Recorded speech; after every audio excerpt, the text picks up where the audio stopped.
Hey guys, Zelonius here. Welcome to another video on the channel. In this video today, we are talking about the new update, how to play on it, and how it might shift the meta and what might have changed with it. So I've played probably this FIFA, maybe like 700-800 games across two accounts, most on my main account that you can see me playing with here. But yeah, I've played a lot of FIFA on this game, so I feel like I have a pretty good idea of how it works. And this new update that came out, the live tuning update on paper changes things quite a bit, but after playing it, I'm not sure it changes quite as much as I thought it might, but that's the thing that can happen with EA updates. So in this video, we're going to talk about this live tuning update, say how I might change how I'm going to play, my custom tactics, and then what to expect moving forward. So, the live tuning update, the three main things from it, well, one of them, as you can see on my screen, I'm taking a corner here, was to change the corners. The main change on the corner is about the ball velocity, the accuracy of it at top speed. So what that meant for a lot of people was that people expected that corners were not going to be as OP anymore. So there's a few different corners. You might, if you've watched me stream or seen my corner video, I've got a corner technique, or had one, where I score direct from the corner, or I take the corner as like an in-swinging one to the near post and just head it in. So if they keep the keeper on the line, I just swing it in and head it in. And if they don't keep the keeper on the line, I'll just score it direct. What I've noticed on the new patch is that corners are not as good when it comes to people just full powering them into the middle of the net, or middle of the box, sorry, and just heading them in. Those are really annoying. Those are probably the ones that annoyed me the most, because you couldn't really move the keeper because the direct ones. And there was no way of really contesting the header. It was completely RNG if you won the header or got an animation. Those aren't as good anymore. Those weren't the ones I was doing anyway, but a lot of people were using those. The direct corners still go in. They're not as good, they're not as consistent, but they're still very good. I've scored at least 4 or 5 since this new tuning update, and that's hitting them full power. They're a little bit more random, which I don't think necessarily good for the game. I honestly, not everyone will agree, but I think if people move the keeper to the middle of the box, you should be able to score a direct corner as a punishment for someone doing that, basically. So that's not changed too much in terms of that. In swinging one that I normally do was never full power anyway. That's exactly the same. So corners, slight nerf to them, but not a huge change in general, in my opinion anyway. Now, the bigger one that has a bit more of an overall, I guess, effect on the gameplay in general is, because corners are just one small part of the game, even though they're quite OP, it's the press. So the press has been quite oppressive on this year's game. We're talking anything from press on heavy touch, to press after possession loss, to constant pressure. So what EA have said they've done is they say they've upped the stamina decay by 41%. Now on paper, that to me sounds like they've upped it by 41% more than it is right now. The problem is right now there's two issues. It isn't really, or before this patch, the stamina wasn't decaying fast at all anyway. So upping something that was very small by 41% isn't really that big a change. It sounds it, but if there's not, if it's a small, if you up 1 by 41%, then that's like 1.41. If you up 100 by 41%, that's 141. You get what I'm saying? The maths doesn't really matter too much until we actually know what it was originally. The only type of press that seemed to me, before this patch, have its stamina affected much at all was the constant pressure. But the constant pressure, most people weren't running it for the whole game, whereas press after possession loss, you could run it the whole game. Now, I've played about 30-40 games last night on the new live tuning update, and the only real difference I'm seeing when it comes to the press, in my opinion, is that constant pressure can't be done for like a whole half now. I was playing people before who were doing constant pressure for nearly the whole second half if they were losing. Some people seem to even be able to do it for longer. I don't really get how, but they were. But yeah, the constant press is crazy OP on the game in terms of how it plays. The main issue I have with the press is not necessarily what the opposition defense do, it's what it does to my players. So you can't pass out of it. You can't dribble properly. Your keeper will be under no pressure or just kick the ball out of play.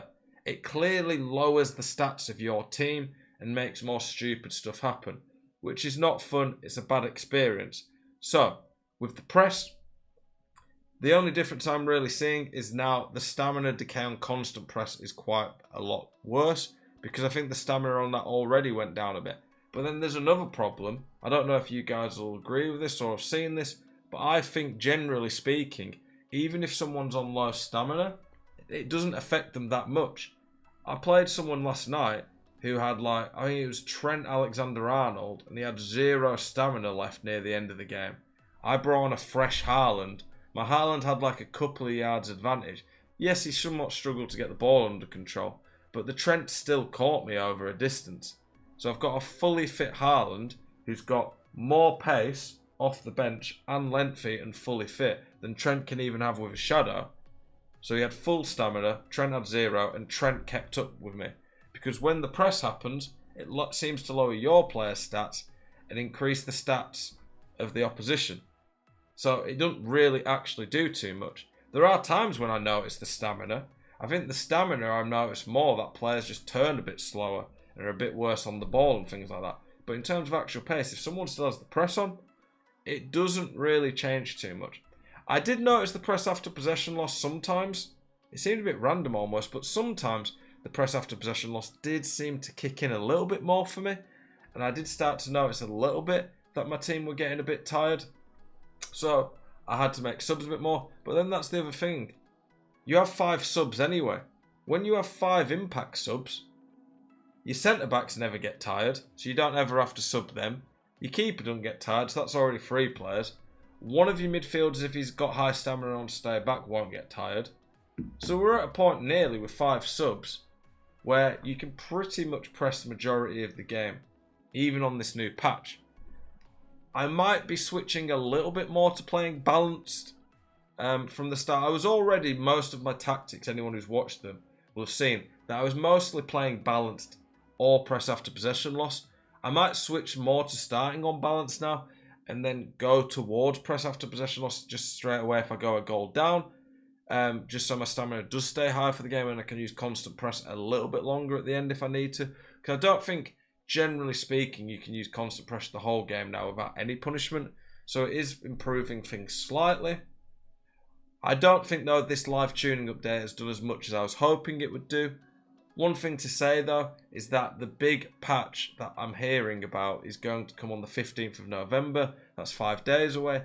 When that comes, I'm expecting things like first-time chip through balls to be massively nerfed.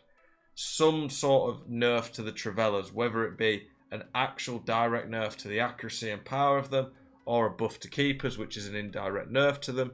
I still think dribbling needs to be improved. I think explosive players need to be fixed. The current state and meta of the game, in my opinion, is not in a great place. At a more casual, lower level, I don't think it's a bad game. At a pro level, and this is someone who I didn't quite qualify for the first FGS1 qualifier. I was about 100 skill rating off. It's so hard to be consistent in this brutal rival system. But I've played against hundreds of pros. I've played a few hundred games in the elite division at the top end of the skill rating. The meta in that division is just honestly a horrible game to play. It's people spamming just broken stuff all the time, glitchy through balls, people going for crazy crosses, Trivellas. The press is really strong. It's not a very fun game at a higher level, and anyone who probably plays it at a higher level is probably already getting fed up of it. So the game for me, in terms of what's needed on patches, probably depends a lot on the skill level you're at. So you might have a very different opinion based off of what your experience of FIFA 23 has been so far, which is fair enough. But yeah, this live tuning update, I'm not going to change too much in terms of how I might update my tactics. Like I say, it might be just I'm using the balanced more, and then I switch a little later to some of the more pressing tactics. That's my opinion on it. Maybe it'll change after a full weekend league and I've played even more. But yeah, I've played a lot already on it.